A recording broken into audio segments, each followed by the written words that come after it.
At least इसमें शायद 4 रोप डाले गए हो, को काफी ब्रूटल तरीके से रिपेयर किया गया है।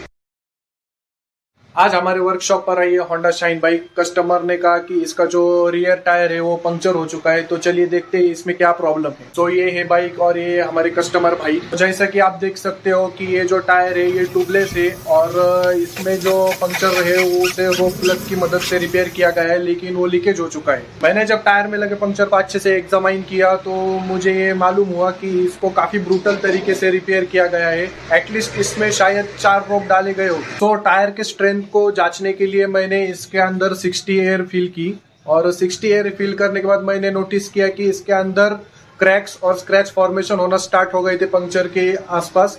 तो ये क्लियर इंडिकेशन है कि ये रोप या फिर पैच रिपेयर से ट्यूबलेस में रिपेयर नहीं होगा। और इस टायर में कस्टमर की जो मिस्टेक है वो ये है कि इन्होंने शॉर्टर साइज का टायर डाला है अपने शाइन के लिए। शाइन के लिए जनरली 318 का टायर डालना चाहिए, लेकिन इन्होंने डाला है 80-118 का टायर। सो कस्टमर को सारी बातें समझाने के बाद कस्टमर ने कहा कि ठीक है, आप इसमें ट्यूब डलवा दीजिए।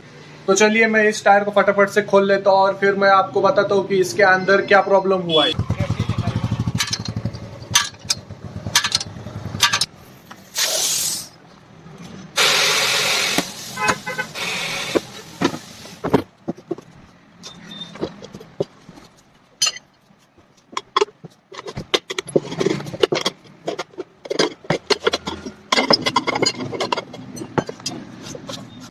तो टायर खोलने के बाद जो मेरा शक था वो सही निकला। इसके अंदर 4 रोप से रिपेयर किया गया था इस पंक्चर को।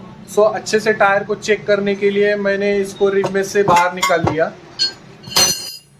और इन्होंने जहाँ पर प्रीवियसली पंक्चर को रिपेयर किया था तो पंक्चर वर्कर जो है उसने क्या किया कि इसके अंदर जो नेल या फिर जो मुझे मेटल वायर का पीस मिला इसके अंदर से उसे उसने वैसे ही अंदर ही छोड़ दिया टायर के। आपको ऐसा नहीं करना है। जो भी मेटल पीस हो, मेटल वायर का टुकड़ा हो या फिर नेल हो, आपको उसे निकाल लेना है और फिर उसका पंक्चर रिपेयर करना है।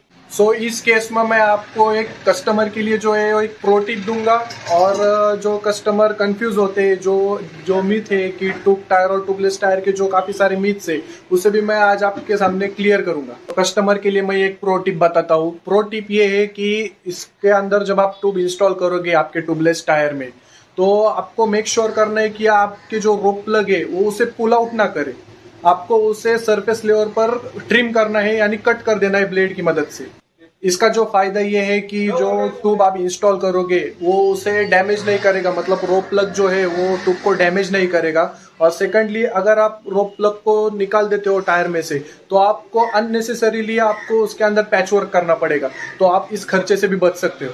अब सबसे बड़ा कंफ्यूजन मिथ जो कस्टमर्स में होता है, क्या आपको आपके बाइक के टायर में या फिर कार के टायर में आपको ट्यूब इंस्टॉल करवानी चाहिए? तो इसका सिंपल आंसर है कि यस, आप जो ट्यूबलेस टायर है उसके अंदर अगर आपको कोई प्रॉब्लम है लेकिन वो टायर अच्छी कंडीशन में है तो आप उसमें डेफिनेटली ट्यूब इंस्टॉल करवा सकते हो। फॉर एग्जांपल जैसे मैंने अपने स्कॉर्पियन वाली वीडियो में बताया था कि उसके अंदर काफी सारे छोटे छोटे पंक्चर्स हो गए थे, तो मैंने उसमें ट्यूब डलवा दी थी।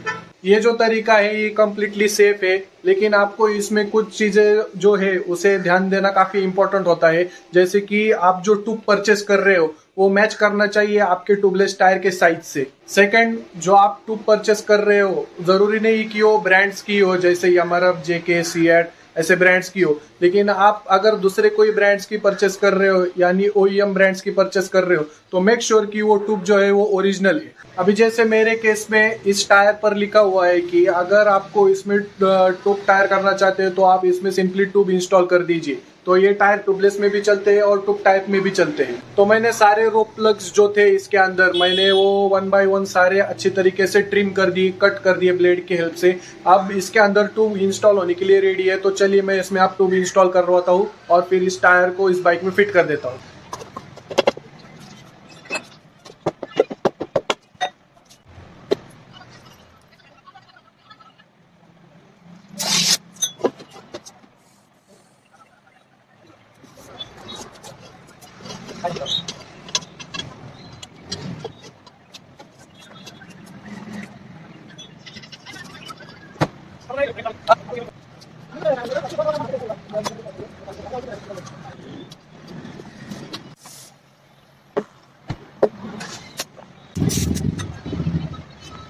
टायर में जो है मैंने एयर फिल की और जो टायर है वो रेडी है बाइक में लगने के लिए।